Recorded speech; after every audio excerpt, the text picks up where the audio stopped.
Herbert Spencer 77. No han sido más que conservadores de una especie nueva.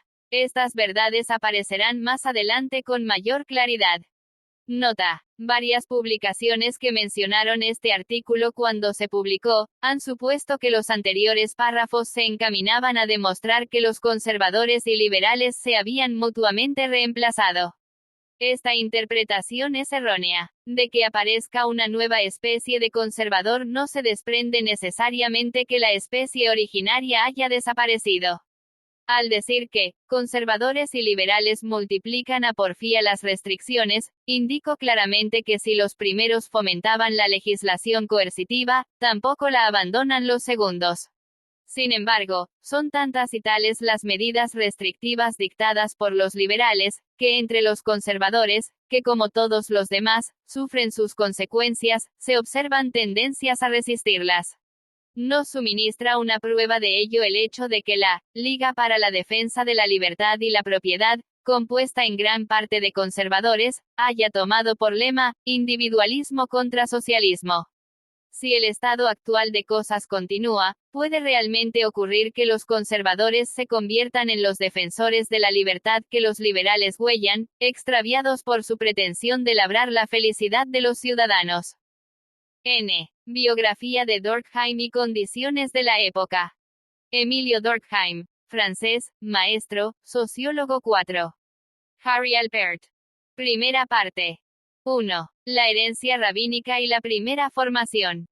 Emilio Durkheim nació el 15 de abril de 1858 en Epinal, Vosgos, en la antigua provincia de Lorena. Su nacimiento tuvo lugar aproximadamente un año después de la muerte de Augusto Comte, cuya obra habría de perpetuar y reanimar.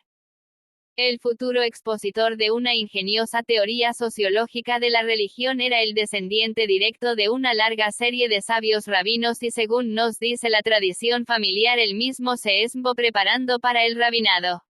Estudió hebreo, sistemáticamente según parece, familiarizándose con el Antiguo Testamento y la tradición hebraica y talmúdica. No podemos asegurar, como alguien pretende, que estos estudios fueran antojo pasajero tan solo ni tampoco lo contrario. Lo cierto es que Durkheim decidió muy pronto renunciar a sus aspiraciones religiosas. Ello se debió en parte a la influencia que en el muchacho ejerció una institutriz católica. A pesar de semejante renuncia, o precisamente por razón de ella como estamos tentados de decir, sus primeros estudios bíblicos no se perdieron del todo. Más tarde Durkheim los aprovechó en sus investigaciones sociológicas pues fue un hombre dotado con la capacidad de utilizar y sintetizar cualquier fragmento de su saber. Por eso, sus referencias a la Biblia no solo abundan en sus obras sobre la religión, sino asimismo en su análisis del derecho primitivo y de la organización social. Basta con observar las referencias bíblicas numerosas que se encuentran en de la división du travail social. El autor de Les Formes Élémentaires de la Vie Religieuse nunca olvidó sus antecedentes rabínicos. Conservó siempre la plena conciencia de sus preocupaciones predominantemente éticas y religiosas y tuvo ocasión con frecuencia de recordar a sus colegas de Eleane Sociologie que al fin y al cabo era hijo de un rabino. Durkheim recibió su primera educación formal en la ciudad de su nacimiento, en el College d'Épinal, donde dejó el recuerdo de una brillante iniciación. Avanzó con rapidez por los diversos grados, ganando premios y concursos sin dificultad. En el libro de Davies sobre Durkheim se incluye una fotografía del mucliacho en sus días. Tomado de Durkheim, versión española de José Medina Echavarría, México, PSE, 1945, pp. 17, 94. 82 IARRY Alpert. De colegial. 1. La fotografía no es muy clara, mas en ella percibimos al brillante mozuelo apoyando su brazo izquierdo en los hombros de un camarada. Su alta frente está rodeada de una cabellera espesa, particularmente en sus costados. Los rasgos faciales muestran una delicadeza y sensibilidad casi femenina. Mi aguda inteligencia transparece sin duda en su cara. Y su delicada mano al inclinarse muestra dedos más largos que los usuales. Este carácter sensitivo de los rasgos y la fisonomía los conservó Durkheim toda su vida. Durante su estancia en el colegio y sin duda alguna por causa de sus éxitos en él, Emilio decidió hacerse normalista. Marchó a París donde continuó sus estudios en el Lycée Louis Le Grand. Aquí se preparó para su ingreso en la École Normale Supérieure, que exigía el triunfo en una oposición muy dura. Este periodo de preparación para la escuela normal, denominado Cagne en el argot estudiantil, no fue particularmente feliz para el joven filósofo. No mostró gran receptividad frente al tipo de instrucción a que estuvo sujeto, y no pudo percibir del todo el valor de una buena parte de las tareas requeridas. En consecuencia, hubo que esperar 3 años para que se le abrieran finalmente las puertas de l'École. 2. École Normale Supérieure. La rebelión contra el DII, ETANTISMO. Esto ocurrió en 1879. Lanson, S. Reinach y Levi, Brulil acababan de graduarse. Bergson, Jaurès y Belot habían entrado el año anterior. Rau y Maurice Blondel fueron admitidos 2 años más tarde. Pierre Janet y Goblot ingresaron al mismo tiempo que Durkheim. No es exagerado por tanto decir que un verdadero renacimiento filosófico germinaba en la escuela normal. El establecimiento de la Tercera República, menos de 10 años antes, había sido como una señal para el despertar intelectual de Francia. El toque de clarín de la libertad le había sonado, y algunos de los grandes espíritus del país, como Renouvier, sintiéndose libres del régimen represivo y asfixiante del Segundo Imperio Napoleónico, pudieron dedicarse ahora a sus labores con renovadas energías. Aunque Durkheim solo tenía 22 años cuando entró en la École Normale, poseía ya cierta apariencia de madurez y una mentalidad sazonada. Su edad era la del promedio de su clase y, sin embargo, parecía algo más viejo que sus compañeros. En el libro de Davy, antes citado, hay una fotografía de la promoción del 79. 3. No sabemos cuándo fue tomada. Posiblemente es una fotografía de graduados, en cuyo caso data poco más o menos de 1882. La fotografía nos. Davy, G. Emite Durkheim, París, Vald. Rasmus SCN, p. 33. 2 vid. Valeur, R. Quien con la obra de Moratic Gouvernements en Europe, editada por R. L. Buell, Nueva York 1935, afirma que, el Segundo Imperio, no obstante sus pretensiones dinásticas, no fue más que una dictadura personal apoyada por el ejército, p. 263, y que tanto los monárquicos como los republicanos conservaron amargos recuerdos de los 18 años de arbitraria dictadura por parte de Napoleón III, y con acento agudo RF, p.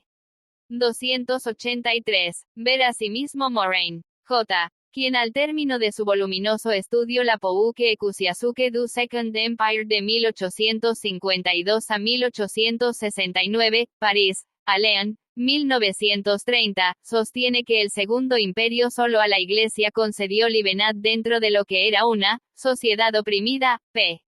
941. La opresión de las clases trabajadoras por el gobierno de Napoleón III es cosa que señala el profesor George Weil en su L'Histoire du mouvement social en France, 1852, 1910, segunda edición. París. Allen, 1911, p. 46. 5 Davy, O. P. Sil. p. 57. Emilio Durkheim, francés. 3. Muestra a Durkheim como un joven muy serio e intenso. Su actitud casi solemne contrasta en forma aguda con las actitudes abiertas y el jovial espíritu incluso de algunos de sus compañeros. Su cabellera se había clareado. Su cara parece más larga porque ahora se encuentra escondida en parte por una barba copiosa, más recortada por los lados que en la barbilla, y por un voluminoso y oscuro bigote. No puede pasar inadvertida esa seria actitud que fue causa de que sus compañeros, con una ironía que no podían apreciar en esos instantes, le pusieran el apodo del metafísico. Como dijo Haugeot, 4. Su madurez fue precoz, y desde entonces su apariencia física cambió muy poco. La escuela normal fue un gran desengaño para este joven de mente crítica. Sin embargo, le guardó siempre una fidelidad sentimental y destacó luego el papel que a ella le cupo en la formación de la unidad intelectual y moral de Francia, una unidad que apenas se encontraba en igual forma en otros países. 5. El carácter de los defectos que Durkheim encontraba en la escuela, nos muestra ya algunas de las tendencias básicas de sus pensamientos. Condenaba en especial su carácter ultraliterario y en consecuencia la naturaleza poco científica de la institución. No ocultaba así su desdén por el diletantismo, superficialidad y misticismo fomentado de esta suerte. No cometeríamos, por eso, ninguna deformación si tratáramos de mostrar toda la carrera sociológica de Durkheim como una batalla intransigente y sin descanso reñida en dos grandes frentes. Por un lado, contra las fuerzas oscuras y sin fondo del misticismo y la desesperación. Por otro, contra las fuerzas etéreas y sin sustancia del culto diletante a la superficialidad. Combatió estas fuerzas con los métodos clasificadores, iluminadores, para usar la frase de sabor anglosajón, de la ciencia y con las técnicas fecundas y productivas de la actividad cooperativa, colectiva. La sociología, afirmaba de continuo, solo puede sobrevivir como una disciplina vital si llena estas dos condiciones necesarias para su existencia. Debe despojarse de su brillantez literaria y aceptar el porte más gris de la ciencia y tiene además que dejar de ser el resultado de una exhibición personal impresionante, pero esencialmente vana, para transformarse en una empresa de carácter más creador y cooperativo. Durkheim creía que se daba en la escuela demasiada importancia a la ociosa retórica, más que por su rigor se valoraba un pensamiento por su expresión literaria. Los vocablos se empleaban con mayor preciosismo que precisión significativa. En una palabra, dominaba la peor forma del humanismo. En esta enseñanza, esencialmente literaria, vio más tarde Durkheim una de las razones básicas del atraso de la ciencia de la sociedad. ¿Cómo podía darse, en efecto, esa ciencia, cuando el medio intelectual fomentaba una actitud puramente humanista, es decir, no científica frente a los problemas de la vida social? El propio Durkheim ha descrito, en términos muy lejanos de todo elogio, el tipo de enseñanza filosófica que dominaba en sus días juveniles. 6. Los jóvenes estudiantes de filosofía, nos dice, se proponían hacer algo distintivo, es decir, algo nuevo y ori. 4. Citado por David, R. M. 26, 1919, p. 184. 3. Durkheim, E. R. S. IN, 1895, p. 695. Ver, lo stato attuale degli studi sociologici in Francia, R.S. Lu, pp. 607, 707. 6 p. 39, 1895, CSP. pp. 129, 135. Ver, l'enseignement et l'applique l'agrégation de philosophie, RP. 39, pp. 121, 147. 84. Harry Alpert. Ginal. Sus primeros valores eran lo raro, lo nuevo, la última, nouveauté, y sobre todo había que tener personalidad, poseer un sistema personal. Pensar como los vecinos era lo que debía evitarse a toda costa. El interés se ponía en la brillantez oratoria, en el talento llamativo.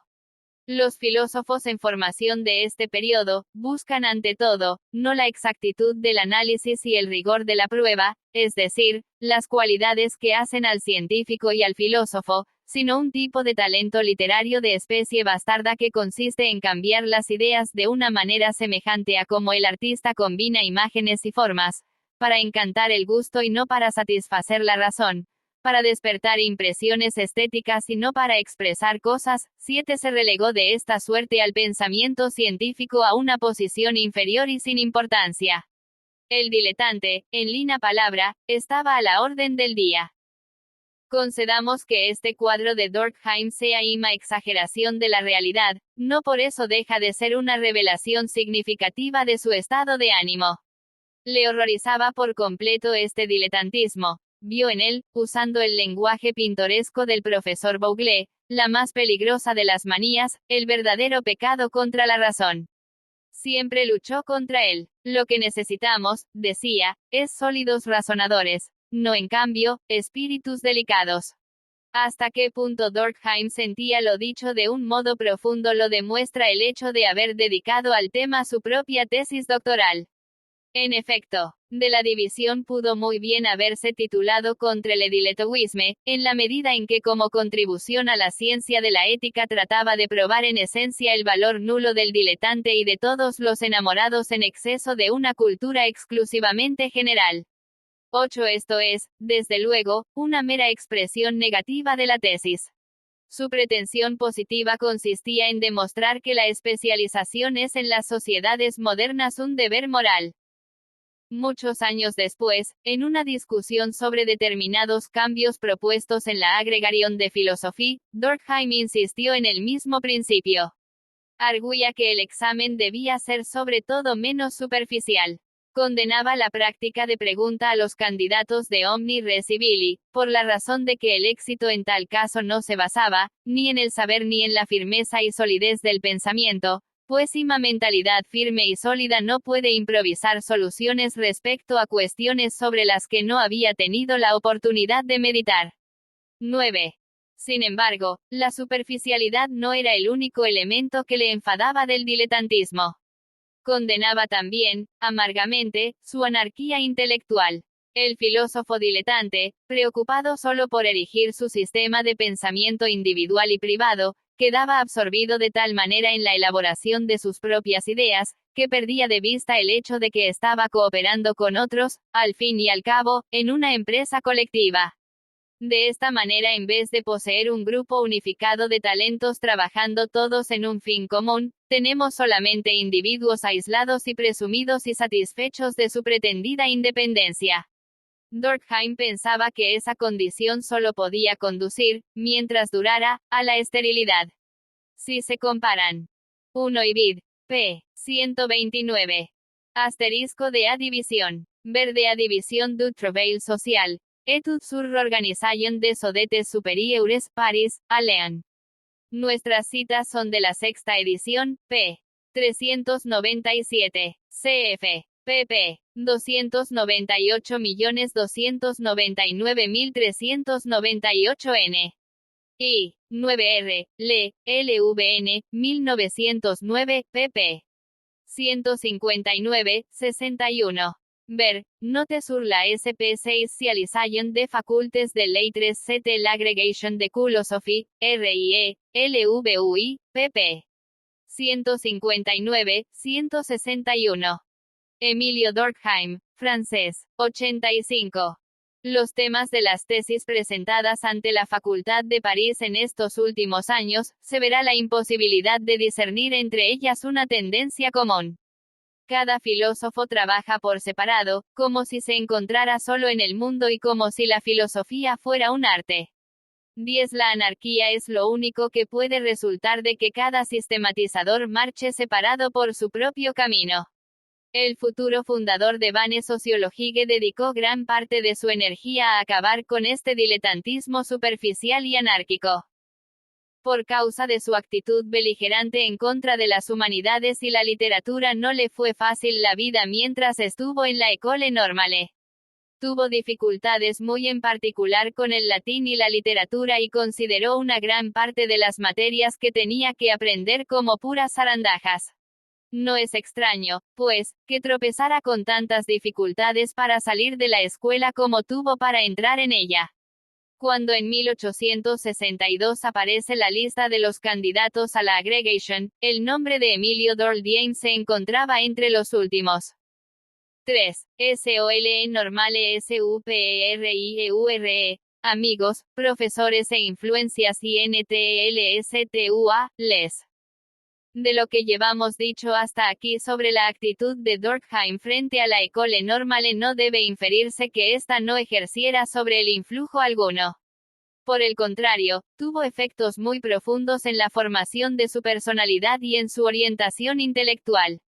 Los amigos que allí encontró, los profesores con quienes estudió, así como las lecturas de esos días, todo juega un importante papel en la formación del joven que había de llegar a ser el sociólogo más eminente de su país y de su generación.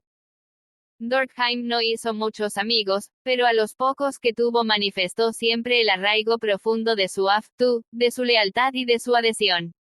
Tuvo la gran pena de ver cómo morían prematuramente sus amigos más queridos, dolor grande para quien como él consideraba la amistad como depósito sagrado. Su compañero Homais, el más íntimo de la escuela normal, murió víctima de un accidente pocos años después de haberse graduado. Jaurès, el gran líder socialista, a quien Durkheim alejó del formalismo político y de la hueca filosofía de los radicales, había de ser brutalmente asesinado al comienzo de la Gran Guerra. Y fuera ya de la época de la escuela normal, Hamelin, otro de sus amigos y colega brillante de Burdeos, se ahogó en un intento de salvar a otra persona.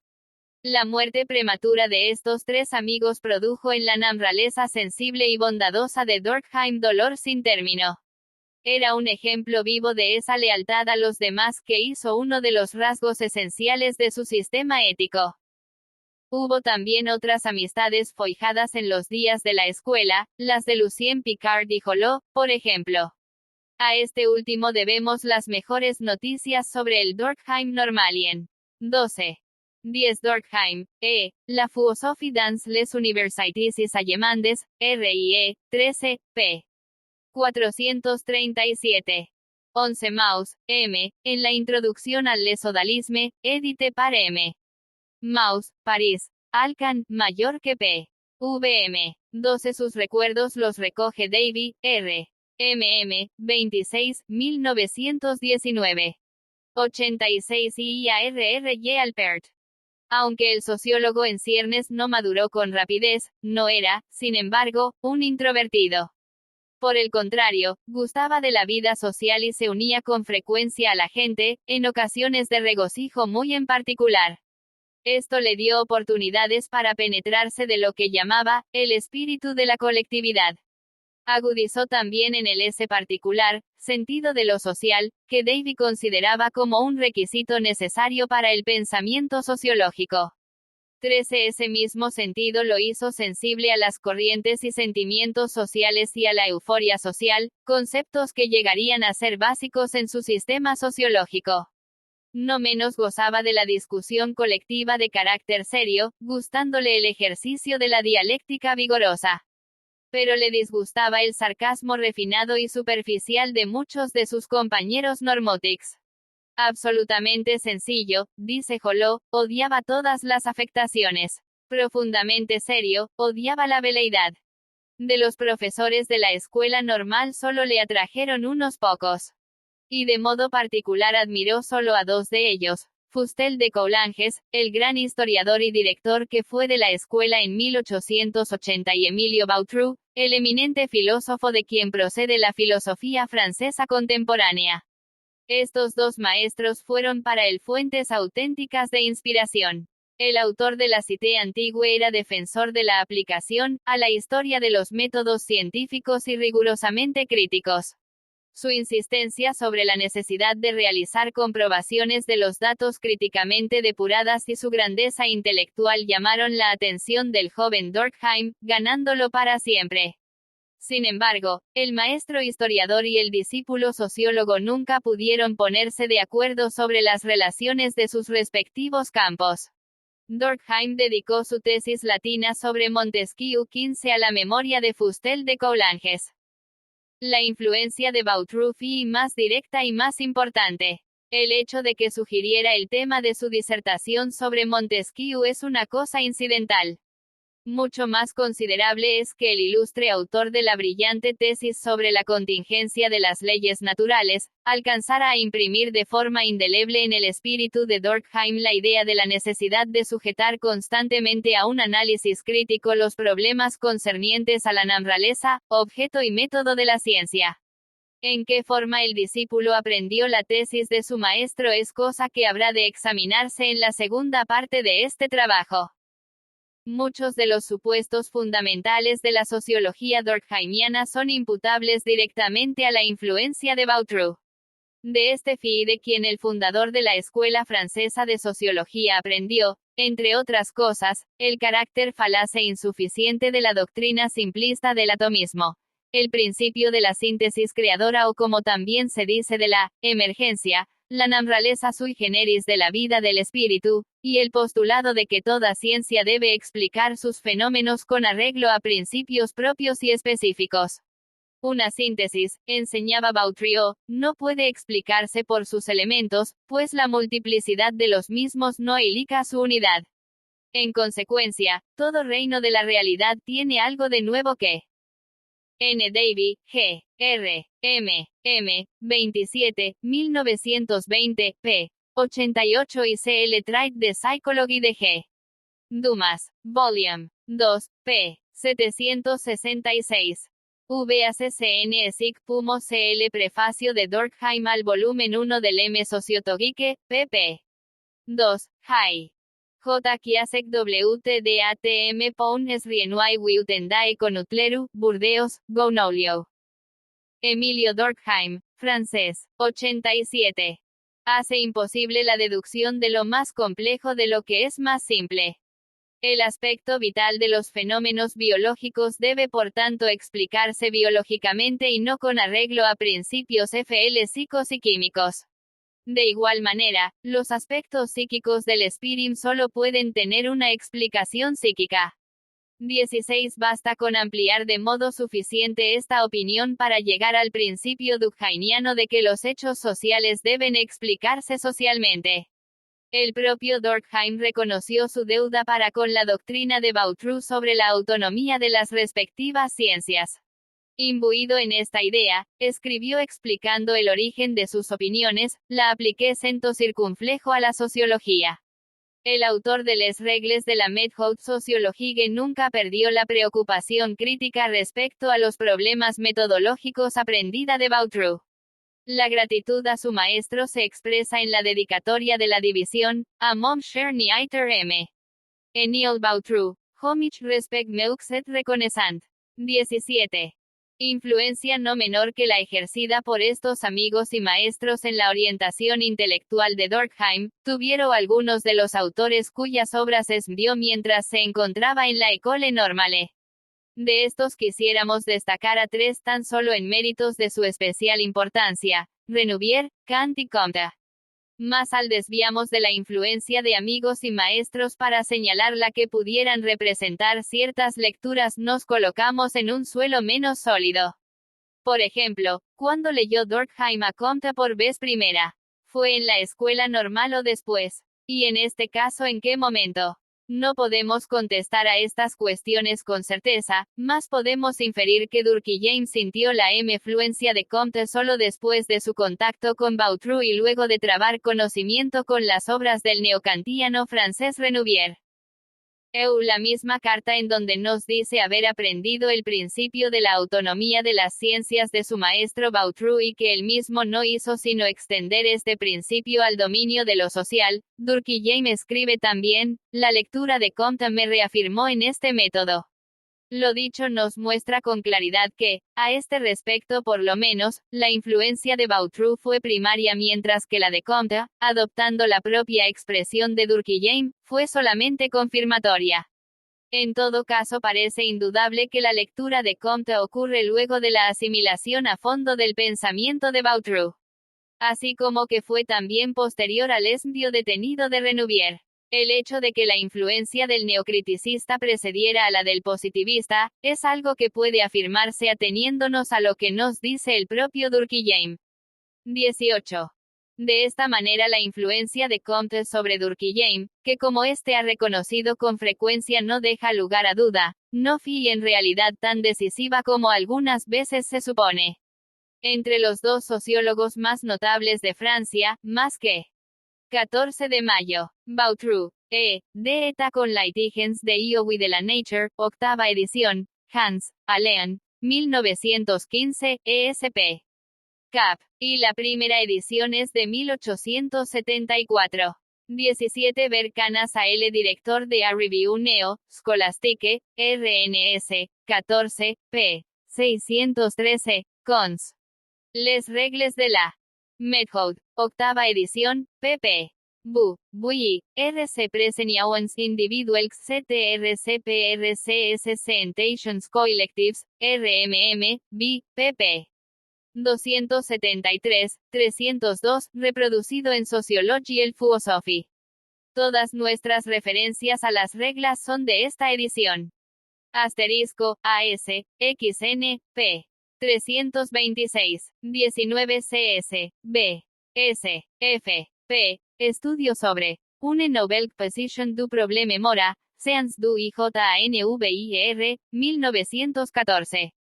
BSFP. 14, p. 35. 88 Harry Alpert. Una relación de maestro a discípulo, se daba una afinidad espiritual. No debe olvidarse en este punto que Durkheim se negaba a ser considerado como positivista, rechazando así en forma implícita tanto la metafísica comtiana como su concepción de la sociología. Desde luego, una vez iniciada su carrera sociológica, y es cosa problemática que Comte ejerciera el menor influjo en esta decisión, era forzoso que Durkheim se familiarizara con los trabajos de los positivistas, ya que todo hombre de ciencia debe esforzarse por conocer la obra de sus predecesores. Y si de la división centro-circunflejo, por ejemplo, trata de cuestiones y ofrece tesis no desemejantes de las comtianas, 20 ello se explica por esta afinidad entre los propósitos e intereses de ambos escritores y por el hecho de que toda ciencia presenta ciertas cuestiones radicales que han de examinarse de modo inevitable generación tras generación. 21 Por tanto, nos inclinamos a creer, no obstante las apariencias en contrario, que Durkheim guarda una relación más estrecha con Boutroux y Renouvier que con Comte. Los escritos del neocriticista francés fueron sometidos por Durkheim a un análisis concienzudo. La primera vez que vi a Durkheim en privado, nos cuenta Maublanche, me dijo, si VD desea madurar su pensamiento, entréguese al estudio meticuloso de un gran maestro, elija su sistema para poner al descubierto sus más íntimos secretos. Esto es lo que yo he hecho y mi educador ha sido Renouvier. 22. Aunque Renouvier nunca tuvo una posición académica o profesional, fue uno de los filósofos más influyentes de la Francia decimonónica. Durkheim se encontró sometido a su influjo desde muy joven y son muchos los puntos en donde se da un marcado parentesco entre el neokantiano y el sociólogo. Por ejemplo, es muy posible que Durkheim recibiera de Renouvier su repugnancia por las simulaciones filosóficas y su antipatía por el diletantismo y el littérature brillante. También pudo aprender de él lo que significa el carácter fácil y hueco de todo eclecticismo. Il faut choisir es una frase, por ejemplo, que se repite una y otra vez en Durkheim. Cuando critica el concepto de Gesellschaft en Tonis, el sociólogo francés escribe, conciliar de esta manera la teoría de Aristóteles y la de Bentham equivale a una mera yuxtaposición de contrarios. Hay que elegir, objetaba asimismo las posiciones conciliadoras y eclécticas de Foille, Kant y Rousseau. 23 Otros temas esenciales de Renouvier aceptados por Durkheim como propios son, la creencia de que las consideraciones éticas y morales ocupan una posición central en el pensamiento filosófico, la de que es necesario construir una ciencia de la moral, la de que la filosofía debe servir como guía a la acción social, la de que ésta, de modo más concreto, debía de contribuir a la formación de la unidad moral de la Tercera República, y por último, la de que la idea de la dignidad de la personalidad humana si no es el concepto moral fundamental de la sociedad moderna. Sí es, sin duda, uno de los más. 10 CS. De a división, p. 244n. 21 Durkheim. Prefac, en Hamelin, O. Les Sixième de Descartes, publié par L. Robin, Pans. Alean, p. VN, y Sociologie religieuse et Theorie de la connaissance, RMM, pp. 733, 758, Introducción a les formes élémentaires. Se omitió en el volumen la sección 111 de este artículo, p. 756. 22 Maublanc R. Europe, 22, 1930, p. 299. 23. Tonis, F. Gemeinschaft und Gesellschaft, RP, 27, p. 421, recensión, OP. CII. Lo stato attuale degli studi sociologici in Francia, p. 692. L'individualisme et les intellectuels, RB, 4, serie, X, p. 9. Emilio Durkheim, francés, 89. Importantes. Durkheim aceptó estas opiniones, pero situándolas en un marco sociológico más bien que en el neokantiano propio de Renouvier. Por eso, el primero concebía la ciencia de la moral como una rama tan solo de la sociología positiva, empírica, mientras que el segundo la pensaba, a la manera neocriticista, como una ciencia a priori puramente deductiva. De igual modo, Renouvier esperaba que el neocriticismo fuese la filosofía de la Tercera República, mientras que Durkheim insistía en que una ciencia positiva y de lo social de los fenómenos morales era la única que podía servir como guía segura para la acción social. La deuda de Durkheim para con el filósofo neokantiano, como asimismo para con Boutroux, por la idea de que el todo es cualitativamente diferente de la suma de sus partes, fue reconocida por él de un modo explícito. 24. No puede estudiarse a Renouvier sin un conocimiento a fondo de Kant, de quien pretendía ser sucesor apostólico. Durkheim conoció bien al filósofo alemán y siempre se le acercó con cautela. Incluimos empero a Kant entre las influencias formadoras a que estuvo sometido el teórico francés no tanto por el efecto positivo de sus ideas en él, como porque le obligó en lo sucesivo a mantener frente a ellas una actitud crítica. El frecuente olvido de Kant del aspecto social de la realidad y su confusión constante entre el modo imperativo y el declarativo, estimularon en Durkheim la necesidad de dar al problema una orientación de distinto tipo. El profesor Bougle ha hecho alguna vez uso del siguiente modo. El durkheimismo es un kantismo revisado y completado por el comtismo.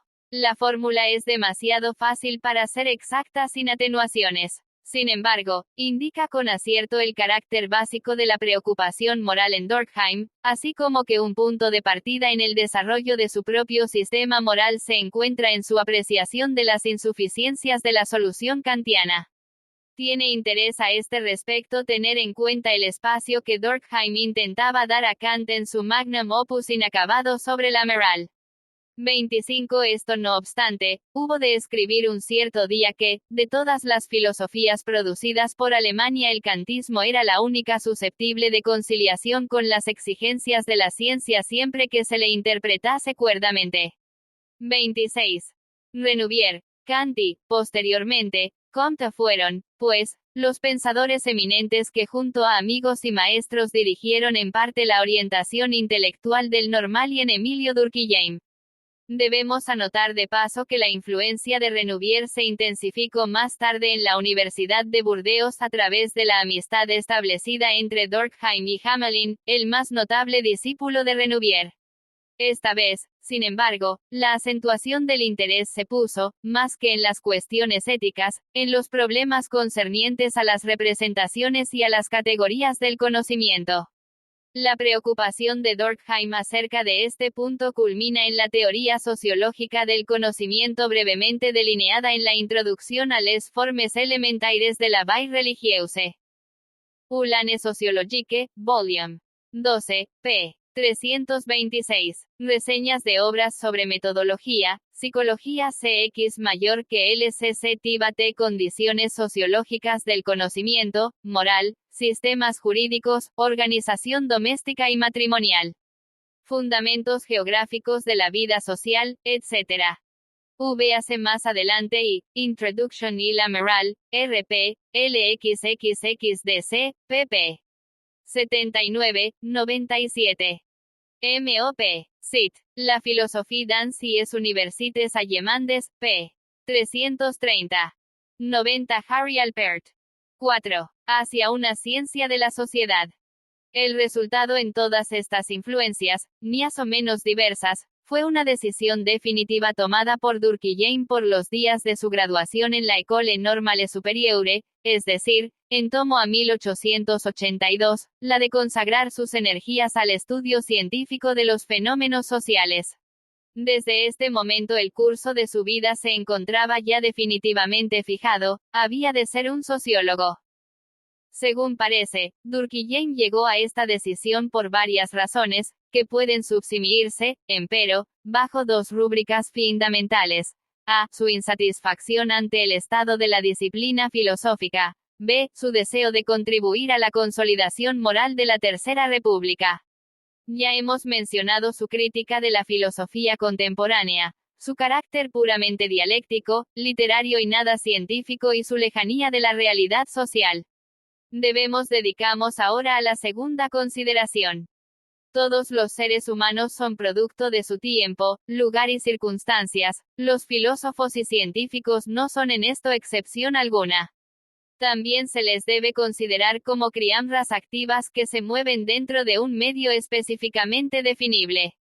Así por ejemplo, Durkheim solo puede ser entendido si lo contemplamos como actor en un drama humano integrado por estos elementos: lugar, Francia, tiempo, los primeros días de la Tercera República. En efecto, toda su carrera está nutria de modo inseparable a los ensayos y tribulaciones, las luchas y desgracias, los triunfos y logros de una nación en trance de reconstruirse. Un pueblo había decidido gobernarse por sí y se encontraba frente a la tarea de establecerse con firmeza tanto social como moralmente. La democracia era su objetivo y por consiguiente se encontraba ocupado en la reconstrucción y creación de las instituciones democráticas. Más pronto vino a darse cuenta de que la democracia exige una unidad moral de la nación sobre bases laicas. Pues se tenía a la Iglesia y a la religión como los pilares del antiguo régimen. Y para que los poderes del viejo orden pudieran ser aplastados de un modo definitivo, el laicismo era el precio que había de pagar la democracia. Semejante organización secularizada había de conseguirse y mantenerse mediante mi sistema laico de educación popular, o sea por medio de una escuela pública, libre, universal, obligatoria y no religiosa. Evidentemente tal propósito implicaba el desarrollo de nuevas bases de solidaridad nacional. Algunos pensadores volvieron con esperanza a la ciencia y sus métodos, adoptándolos por guía en esta empresa y creyeron que tanto el fundamento como la superestructura de la nueva moralidad, requeridos por la democracia, podrían construirse siguiendo las articulaciones de un conocimiento científicamente adquirido. Muchos republicanos prominentes no dudaron por un momento de las tesis positivistas respecto a que el orden social solo puede mantenerse si está fundado en la naturaleza de las cosas, que es por tanto necesario conocer primero lo que la naturaleza es y que la ciencia es así el único guía válido para el logro del conocimiento objetivo. En una palabra, democracia, laicismo y ciencia positiva fueron los ideales de la República. 27. 17. Esto representa tan solo un lado de la cuestión. En los primeros días de la Tercera República, Francia se encontraba profundamente dividida en lomo a las cuestiones referentes a las relaciones entre el Estado y la Iglesia, al laicismo, al clero, a la educación laica, así como en lo que afectaba a la forma republicana. Emilio de Durkheim, francés. 91. En esta tarea de reconstruir una nación moral y socialmente, su nación, la que acababa de zafarse del yugo imperial, pero que al mismo tiempo sufría una derrota ignominiosa y humillante a manos del enemigo, Emilio Durkheim pretendía jugar un papel. Tenía una misión. Pues bien, combínese el descontento ante la situación de la filosofía con el deseo de servir a la República, añádase a esto la creencia en la eficacia del método científico y se llega así de modo casi inevitable a la percepción tanto de la necesidad de una ciencia de los fenómenos sociales como de la importante función que le corresponde. Supongamos que nuestro punto de partida se encuentra en la idea de que la filosofía ha de investirse de carácter científico tanto en su espíritu como en sus métodos. Ello significa no solo que deba tratar sus problemas de acuerdo con los procedimientos de las ciencias positivas, sino que debe mostrarse también en armonía con los resultados alcanzados por ellas mismas. En otras palabras, que filosofía debe tener sus raíces en el conocimiento científico y estar siempre de acuerdo con él. Si aplicamos este principio de modo concreto a las ramas de la filosofía que tratan de los fenómenos de la vida social, ética, moral y religiosa, la conclusión es evidente. Tales fenómenos han de ser considerados como objetos de una investigación de tipo científico. Supongamos aliora que lo que nos mueve es el deseo de dirigir consciente y racionalmente tanto la acción social como las reformas de ese carácter. Si postulamos que no existe otra guía más segura que el conocimiento y que el único conocimiento válido es el obtenido por vía científica, se ofrece como consecuencia la necesidad de poseer datos científicos relativos a la naturaleza y comportamiento de los hechos sociales antes de intentarlos manejar. Dicho de otra forma, se deduce la necesidad de una ciencia de los hechos sociales. De esta suerte, cualquiera que sea nuestro interés en el punto de partida, la conclusión es la misma. Se trata de que es tan necesaria como deseable la constitución de la sociología como ciencia positiva. Durkheim consideró que esta ciencia tenía tres funciones fundamentales. 1. La persecución objetiva y teórica de la verdad en lo relativo a las leyes y hechos de la vida social. 2. El examen y revalorización de los principios y teorías de la filosofía con el propósito de hacerlos congruentes con los datos y resultados de la nueva ciencia. 3. El establecimiento de una base para la orientación de la acción y la práctica sociales.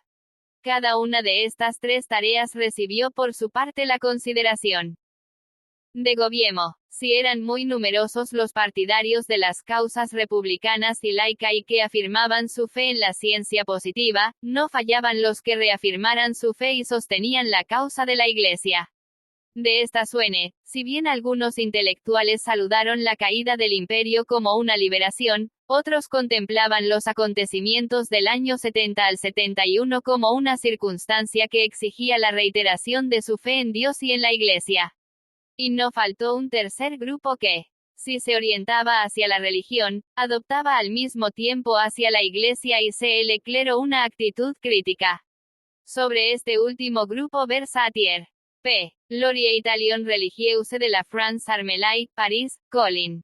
1912. Segunda edic. Acerca del movimiento laicista en la educación, ver Ferry, J. Discourse et Opinions de Jules Ferry, París, Collin. T. 3 y 4, 1895 y 1896, y Doc LC, C. Un moralice y laique. Ferdinand Fewison, pages, Choas Précedes de, UNE Introduction, París, Allean. 1933. Sobre la cuestión clerical, ver Faget, E. L'Anriclericalisme, París, SOCICT Fraikiaisk DTMP Rimkrik CT de Library. Así como Moraine. Obra citada. Una historia general de este período es la de Seinovo C. Le déclin de l'Empire et d'agissement de la 3N. Republic, así como su l'Evolution de la Geme. Republic, que constituyen los volumines CNC. V7 y 8 de la Historia de France Contemporaine, editada por E. Lavice, París, y la Classique. 1921. Para una historia de los movimientos sociales y obreros del periodo, consulte CCLLIBN mayor que antes citado de G. WCILL.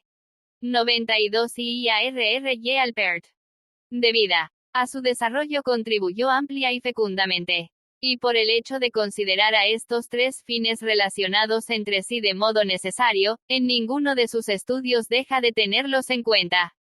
28 Durkheim se entregó así a la tarea de construir una ciencia de la sociología que había de transformar la filosofía y orientar la conducta política. No puede dejar de impresionar la ambición de la empresa. Lo que maravilla es la extensión por limitada que Figuera, en que fue realizada. 5. Aprendizaje y comienzos. El joven Agrege tuvo que abrirse su propio camino. Luego de graduarse en la Escuela Normal fue nombrado profesor de filosofía, desempeñando ese cargo durante periodos de distinta amplitud en los liceos de Sens, Saint-Quentin y Troyes. Su enseñanza de liceo duró de 1882 a 1887 con la sola excepción del año escolar de 1885-1886 en que disfrutó de una licencia para proseguir sus estudios. Esos fueron los años no solo de su aprendizaje, sino de sus comienzos como sociólogo. Entre las varias cualidades de Durkheim no debe olvidarse su capacidad administrativa. En el ejercicio de sus actividades de este carácter fue decisiva la experiencia ganada en su paso por los libros. En sus actividades posteriores como miembro de tribunales de examen, de consejos universitarios, de comisiones para la resolución de concursos y oposiciones así como en sus pesquisas para recomendar mejoras en el sistema de la enseñanza filosófica, le fue sumamente útil su experiencia personal con la vida de los liceos. En estos primeros años de su enseñanza es cuando Durkheim recibe la influencia de Spencer, Shuffle y Espinas, y le influyeron tan profundamente que hubo de costarle una década el poderse liberar de su orientación biológica. Cierto, no eran organicistas puros a la manera de Lilienfeld. 29 pero, sin embargo, su forma de estudiar la sociedad era esencialmente biológica por naturaleza. Durkheim, aunque con dudas, aceptó de modo espontáneo estas ideas organicistas. Su primera sociología fue en consecuencia muy spenceriana en espíritu. Fue un crítico severo del filósofo inglés, ciertamente, pero muy a menudo se encontró con Spencer en su propio terreno. Buena parte de la división du travail social pudiera haber sido escrita por un organicista. Conceptos como los de cuerpo social, órgano social, cerebro social, protoplasma social, sistema cerebro, espinal del organismo social, y 28 la acentuación de los puños de vista CS. Desde luego, distinta, y cento circunflejo S. Consecuencias prácticas de la división se encuentran plenamente desarrolladas en CL prefacio de la segunda edición. Las consideraciones de tipo práctico en les formes elementaires son meramente incidentales, no así his de tipo filosofía, que tienen gran importancia. En Les Suicides se encuentra, al contrario, un cierto equilibrio entre los análisis sociológicos y las insincraciones filosóficas o de Canic LCR práctico. 19 Durkheim, Jacques FNC. A. Il und LC Ben de Socialem Corpers, Ersler Band. RP, XK. P. 85. Recensión, Gomplowitz, Ludwig, Grundrisse der Sociologie, RP, XX. P. 627, recensión, Cours de Science Sociale, Le Cento Circunflejo on de Ouverture. IE, 15, p. 34, reimpreso por separado. París, Colin, asterisco CS, de la división, pp. 204, 5, para un único ejemplo. En 1885 escribió Durkheim, es evidentemente cierto que CL mundo social hunde sus raíces en CL mundo de la vida, L. Spinas y Perrier lo han demostrado. O.P. Ritt, G.U.I., IPLOWIC. P. 634. Emilio de Urquiem, francés. 93. Vida visceral de la sociedad, etc. Se utilizan con frecuencia en este volumen. 31 datos y pruebas biológicas se emplean no solo para ilustrar, sino para comprobar algunos de los principios sociológicos establecidos. 32 y no se concede a la lucha por la existencia un papel eminente en la explicación causal del desarrollo de la división del trabajo. Estamos muy lejos de mantener que Durkheim pudiera calificarse de organicista aún en estos primeros momentos de su carrera. Es imposible, sin embargo, dejar de reconocer la coloración decididamente biológica de sus primeras obras. Sus contemporáneos no tuvieron dificultad en reconocerlo así. Womis, un organicista declarado, percibió pronto el tono esencialmente spenceriano de la tesis doctoral de Durkheim. 51 Lapie, que llegó a ser más tarde colaborador del Annee Sociologique, se oponía con energía a la definición durkheimiana del socialismo, que apareció en el mismo año que de la división, precisamente por causa de su tono biologista. 35 También Sorel percibió cierto organicismo en Durkheim. 36 No cabe, pues, dudar que este fue contagiado en la extensa epidemia de spencerianismo desatada al final del siglo XIX. Y aunque la enfermedad quizá y benigna, llevó considerable tiempo la curación completa. Spencer, en efecto, gozaba de inmensa boga en Francia. Se traducían sus obras, y revistas como la Revue Philosophique pedía su colaboración. Sus principios de psicología se tradujeron por figuras tan eminentes como Ribot y Espinas. Fue de este último de quien derivó Durkheim el concepto de conciencia colectiva. También aprendió de él la importancia de estudiar tipos sociales particulares en lugar de filosofar sobre la sociedad en general. Durkheim consideraba a su libro de Societés Animales como el capítulo primero de la sociología, porque en él se formulaba con gran calidad la naturaleza sui generis de lo social y porque se estudiaban los hechos de ese carácter no para mostrar la simetría de un determinado sistema filosófico sino para establecer principios científicos. El joven sociólogo hizo sus comienzos profesionales en 1885 como colaborador de la Revue Philosophique, que dirigía entonces Ribot y a la que contribuyó con agudos análisis de la literatura sociológica reciente. Mostró enseguida una penetrante inteligencia crítica, especialidad singular para resumir en forma clara y sucinta gruesos volúmenes y facilidad para las lenguas extranjeras, el alemán y el inglés especialmente. Estas fueron cualidades de las que más tarde hizo uso fecundo en la Sociologie.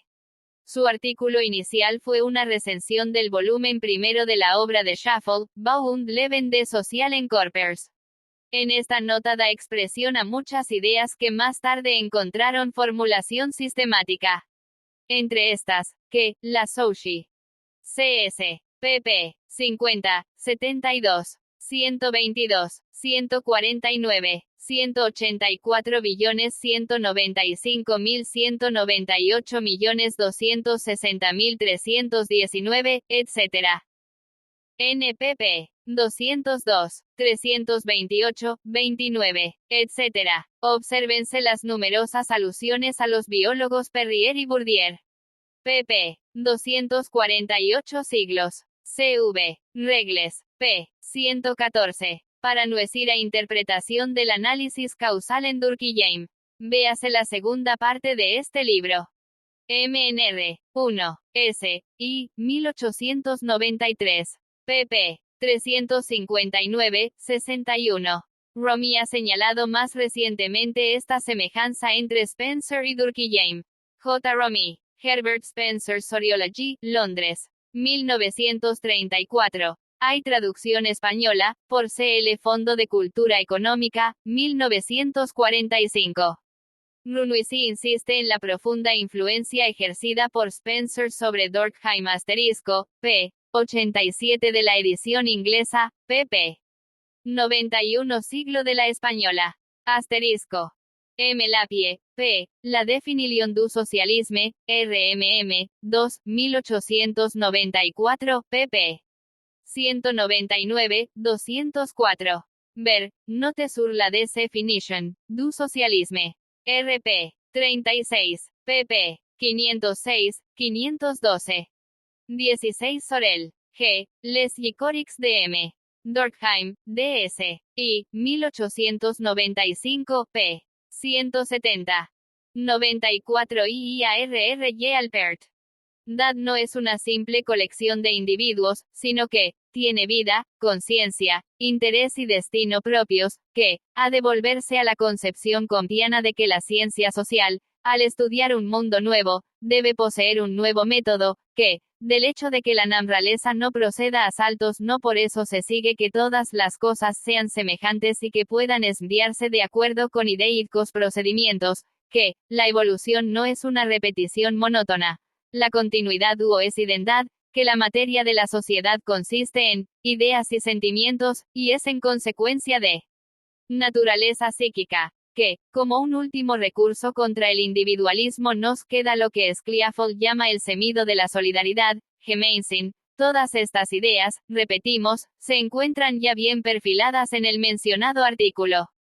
Sin embargo, Durkheim modificó luego su pensamiento respecto a dos, por lo menos, de las opiniones expuestas. Con relación al uso por Shuffle de metáforas y analogías biológicas, se preguntaba Durkheim con cierta impaciencia, ¿no es ya hora de que las arrojemos por la borda y que hagamos cara a los hechos en toda su desnudez? Mas no muchos años después escribió que aunque la analogía biológica era peligrosa, tenía no obstante su valor y podía ser fecunda. 38 y en de la división se declara que es conveniente el empleo del lenguaje sociológico aunque el mismo solo tenga valor metafórico. 39 Lo más exacto sería decir que conjunto la actitud primera de Durkheim frente al método de la analogía es ambivalente y oscilante. Sin embargo, hemos de tener en cuenta que en los días que se fundaba l'Europe sociologique su ruptura con la tradición organicista era casi completa.